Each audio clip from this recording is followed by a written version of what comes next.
Yan po guys, nagluto po tayong adobong sitaw.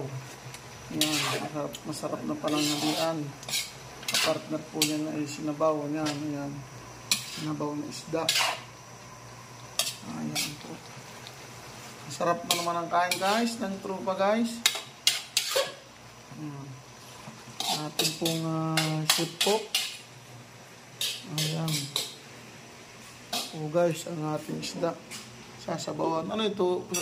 Sariwa-sariwa ng tambakol. Yan. Kita mo, mata pa lang niya eh. Talagang sariwa na sariwa eh. Yan. Meron po siyang pichay. Yan. Press na press po ang pichay. Ayan. Masarap na pananghalian guys. Sinabawang. Isda naman. Ayan po yung ating napakulo muna yung sabaw. Para, anong tawag dyan? Sigarilyas ba yan? Sigarilyas. Ayan, sigarilyas. May halo pa pong sigarilyas yan guys. Ayan. Sarap. Igop abaw na naman mamaya nito. Sigurado ang tropa guys. Igop abaw.